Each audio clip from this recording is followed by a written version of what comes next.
breathe in, breathe out. Kayak Buddhist monk gitu. Bukan, I'm not racist. I felt bad. Ya.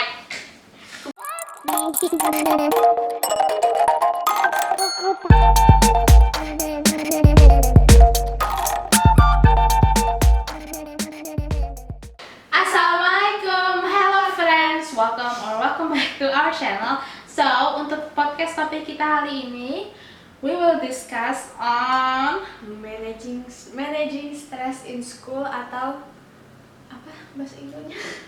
gimana cara ngatur stres. Bukan ngatur stres, pokoknya biar ngilangin stres kalau misalnya kalian stres sama sekolah. Saya pokoknya kalian tahu lah, kalian tuh pasti at some point pernah terlalu stres atau overwhelmed sama sekolah. Mungkin sekolah kalian tuh kasih terlalu banyak tugas atau deadline-nya cepet, atau kalian tuh pengen santai-santai. I felt bad. Ya, aku belum sih. Oke. Nggak tahu. Oke, jadi first itu mencatat dalam jurnal atau start journaling bahasa Yes. Inggrisnya sih.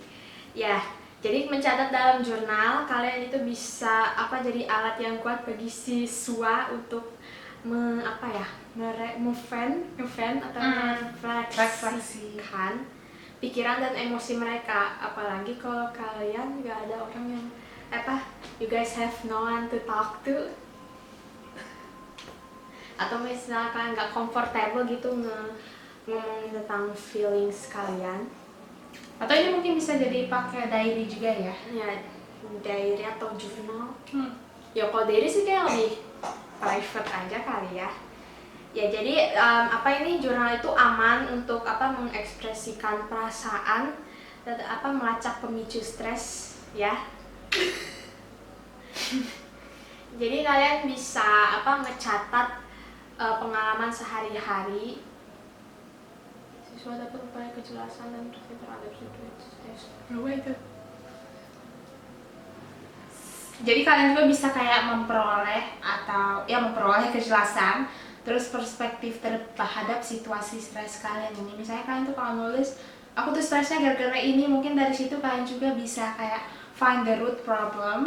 Kalian tuh stresnya mungkin gara-gara ini, dan kalau misalnya kalian udah dibahas gitu sama kalian sendiri, kalian bisa kayak bukan prevent, lebih kayak gimana cara ngatur jadwal biar aku nggak terlalu stres banget. So ya. Next Yaitu berolahraga cukup. aktivitas fisik merupakan cara alami untuk mengurangi stres. This is a fact, guys.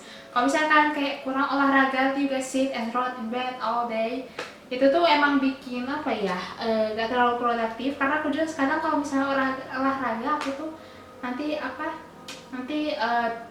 kayak the next day, bukan the next day. Kalau misalnya aku olahraga pagi-pagi, bukan the next day. Jadi kayak jam-jam selanjutnya aku tuh malah merasa makin produktif, and badan aku lebih enak. Tapi gara-gara ini aku udah mulai jarang olahraga, aku tuh malah makin unproduktif, jadi agak males gitu.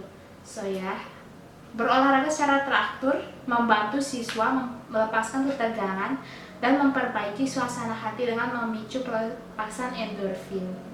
What's endorphin? Endorfin itu apa ya? Kayak apa sih? Apa gitu kalian tahu, tapi I don't know how to explain. Itu kalian bisa lakuin dengan berlari, yoga, meditasi. Meditasi bukan olahraga ya guys, itu mah lebih ke mindfulness. Pokoknya kalian bisa lari, yoga, joget, joget zumba, kayak joget zumba gitu, atau bersepeda, semuanya itu oke. Whatever method you choose. Kalau misalnya kalian senang sama itu ya keep doing it. Nah, belum kah? Atau mungkin hanya berjalan bisa mengurangi intensitas stres dan kecemasan itu. Selain itu, olahraga juga bisa meningkatkan kualitas tidur, yang sangat penting untuk pengelolaan stres secara keseluruhan. Next. pastikan kamu mendapatkan tidur yang cukup. 8 hours of sleep atau 9, kalau 11 ini aku sih. Ya, tidur yang cukup itu sangat penting untuk fungsi kognitif, regulasi emosi dan kesejahteraan secara keseluruhan.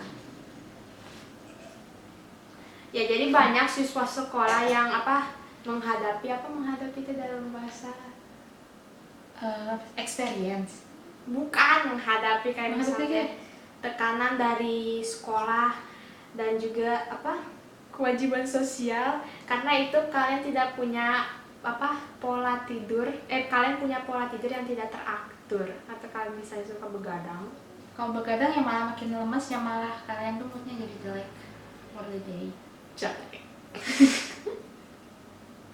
Look, Ya pokoknya kalian tuh harus menetapkan jadwal tidur yang konsisten, dan juga kalau kalian tidur itu bisa mengurangi tingkat stres, benar. Soalnya aku tuh kan tidur, dan kalau abis tidur itu kerasa gitu kayak lebih fresh ya lah, kan itu istirahat. Kebiasaan tidur yang terbaik: menghindari kafein dan layar sebelum itu mah udah. Masa sebelum nggak apa-apa, mention lagi. Kebiasaan tidur yang baik termasuk menghindari kafein. Aku sebenarnya masih harus menghindari kafein ya, karena aku masih suka minum kafein sebelum tidur. And then layar kafein itu ya kayak kopi, teh. Berarti nggak bisa tidur nanti. Mungkin ada orang yang nggak bisa tidur, tapi menurut aku mah biasa-biasa aja ya guys. Like aku kalau misalnya minum kopi sampai berapa kali, walaupun aku pernah minum kopi sebelum tidur, itu malah aku kayak oke-oke aja, malah sampai Itu kan kebiasaan aja sih, soalnya aku juga kalau minum kopi memang nggak bisa tidur, kadang suka sampai jam berapa, ini udah biasa aja. Atau mungkin kopi aku nggak terlalu kuat. Next. Dan juga coba untuk tidur 7-11 jam per malam, itu tadi aku bilang. Mau sampai 11 jam, I guess nggak apa-apa kalau di hari libur, tapi jangan setiap hari lah. Kalau misalnya tidur kelamaan juga kok person jadi Makin lebih pusing nggak sih? Bukan makin pusing, kayak lebih makin ngantuk dan capek, pokoknya unmotivated ya. Jadi 9 jam itu 7 kayak sampai maksimal. 9. Aku juga kalau kelamaan tidur, aku tuh malah bangun-bangun bukan malah segar tapi malah pusing. Bukan pusing ya, pokoknya kayak lemes gitu lah. Tapi aku malah sering pusing loh kalau kelamaan tidur. Mood nih.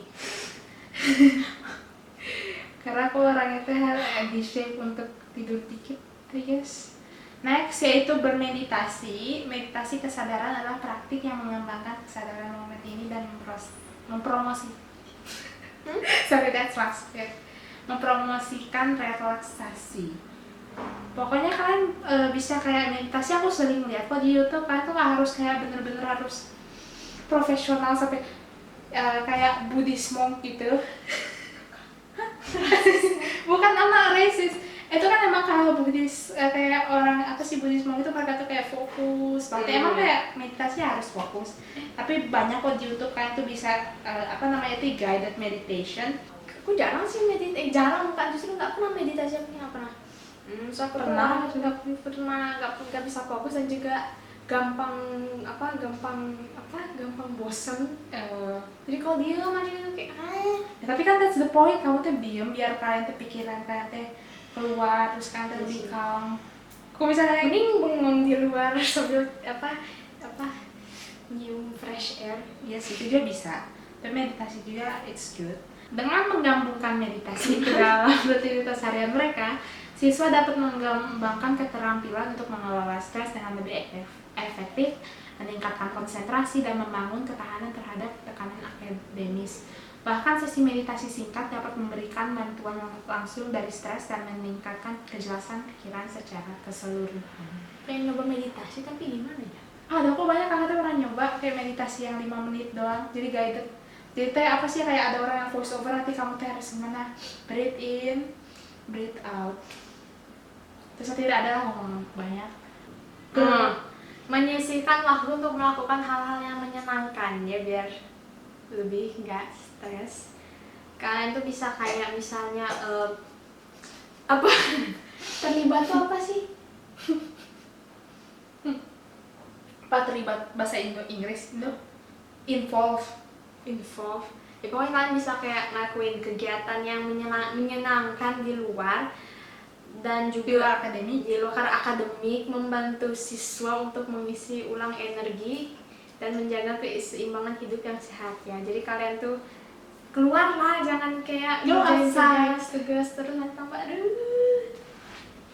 Ya pokoknya kalian tuh bisa kayak mengejar hobi kalian. Kalau misalnya apa?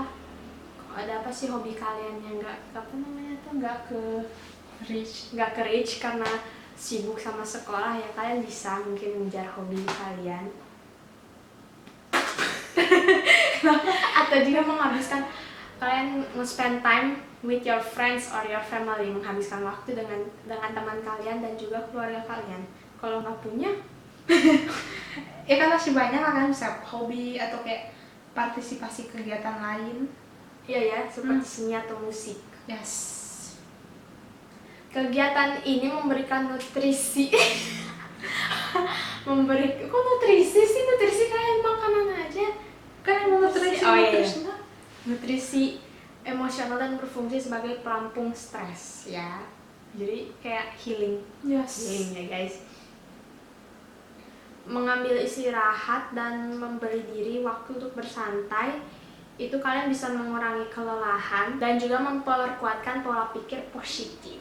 Oh ya, I guess kalau misalnya kalian kayak kalau kalian misalnya punya waktu buat melakukan hal-hal yang kalian suka kayak do some hobbies atau anything selain sekolah, itu juga kan malah bisa lebih lebih motivated karena aku juga alhamdulillah gara-gara online school aku tuh banyak waktu buat hobi. And kalau misalnya aku nggak belajar 24/7 atau seharian, terus aku punya waktu buat do some hobbies, aku tuh malah makin motivated and bukan overwhelmed. Jadi karena aku